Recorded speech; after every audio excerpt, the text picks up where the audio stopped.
Now that's nice and frosty.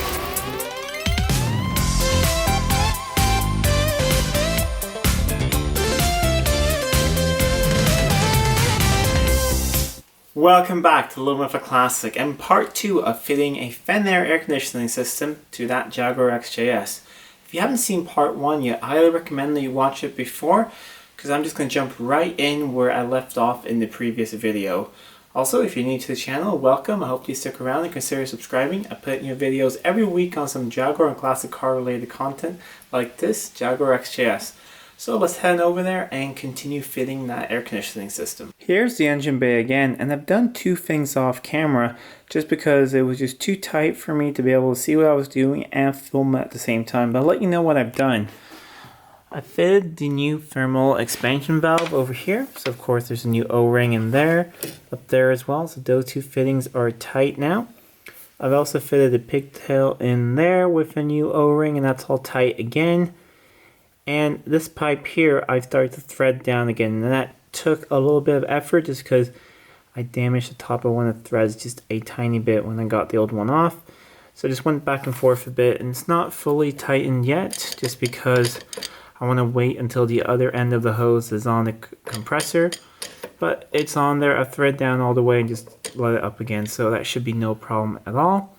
This is going to be covered in that black thermal wrap that I showed in the first video, but I'm not going to do that until we fill the system, just because otherwise it'll be impossible to see where any leaks are if we hopefully don't have any leaks at all. The other thing I've done is I've finished mounting the new compressor, so I tightened up all the bolts on it. I did the adjustment on the belt, so there's a good amount of tension on that now. So what's left to do over here is to hook up the power, and of course to hook up these ends of the hoses over here. So that's what I'm going to do now. I'll go and grab the hoses, and I'll show you how to fit the 2 last hoses. We're going to have a look at the power, and then of course we're going to mount the new receiver dryer. Not going to hook it up yet, but we'll mount it.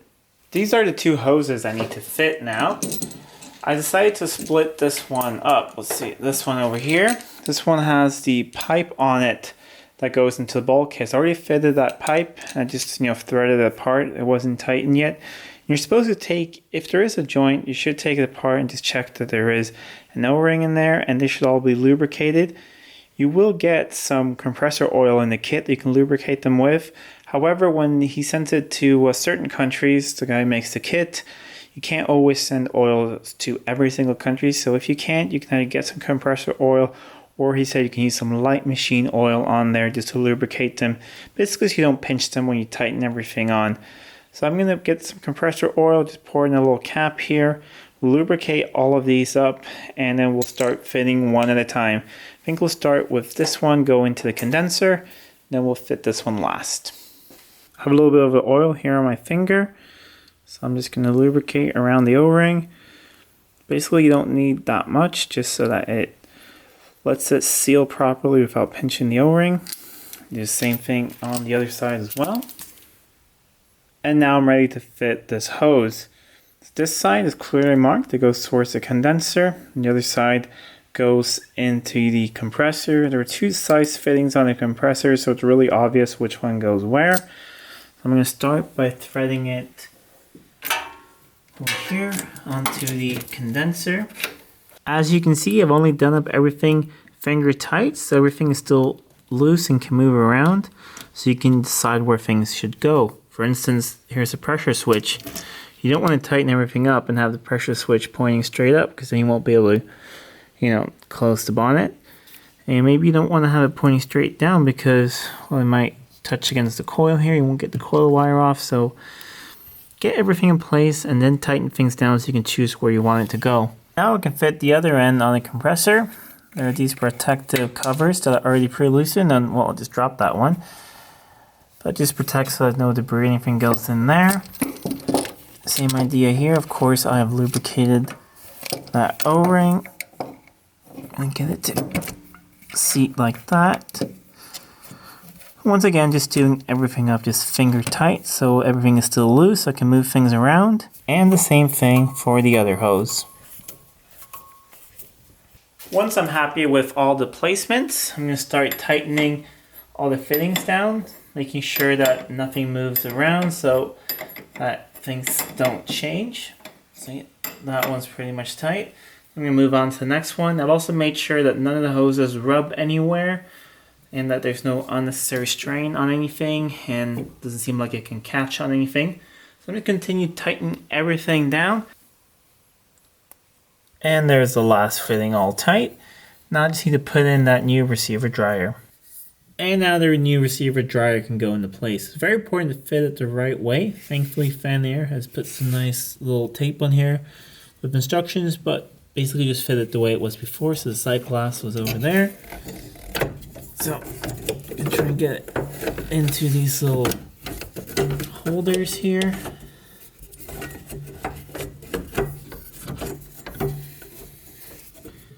I'm not going to tighten anything down fully. I'm just going to clamp it in so it doesn't, flop around. And then tomorrow, when I'm at the AC shop, I'm going to, disconnect these two fittings here, open it up and quickly connect it here with some new O-rings before they put a vacuum on the system, and then hopefully fill it with gas. The last thing I need to do is hook up the electrics. So all I've done now is I've turned on the ignition and I've selected just the climate control to be on and on cold. That should turn on the compressor, and here's the old connector to the compressor. Just hooked up my multimeter there, showing almost 12 volts, 11.7. So that is the positive, the green one going from there, and that is the negative. So in the new kit there's a pressure switch. So this side goes to the compressor and that side needs to be connected to the old positive that went into there. So I'm gonna cut this, splice that into here, hook that up, and then everything should be set to be able to go and get the whole system filled with gas. A few minutes later and it's all connected together. So here's the green trigger. Just put a crimp connector on there, connected that up here, and then I connected the positive up to the new compressor. The new compressor gets its ground or earth through the mountings and the block of the engine, so it only needs a positive cable. Once again, you might hear the fan in the background. I turned on the climate control. And I just want to verify that the clutch moves once again before I go to the AC shop.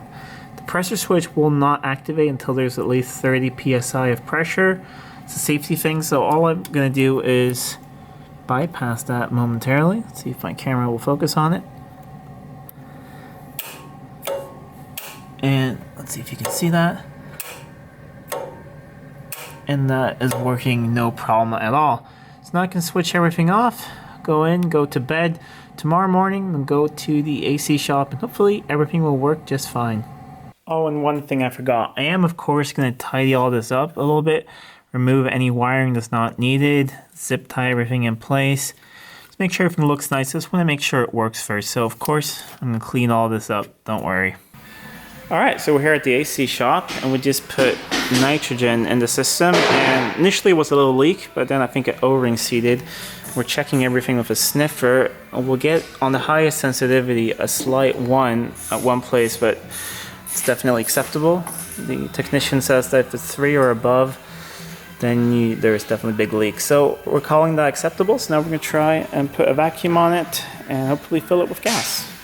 Now the AC machine is hooked up and it's pulling a vacuum on the system. So when that is done and if everything is complete, it's going to put in the right amount of gas. After that, we should be able to start it up, then the pressure switch will be activated, and hopefully we have some nice cold air. And now we have very nice cold air here. So let's see if that compressor cycles.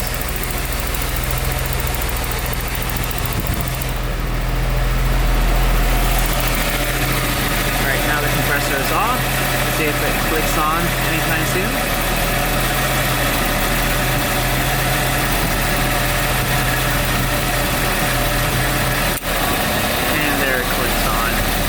You notice the engine RPM dropped, but just a tiny bit. It was a lot more with the old compressor. And the side's hot, and you see we're already getting some nice frosty cold air on that side. So, seems like this is a success. Really nice cold AC. Time for a test drive. So I'm almost back at my house now. Been driving for about half an hour, and the air conditioner's been working just perfectly. It's really nice and cold in the car.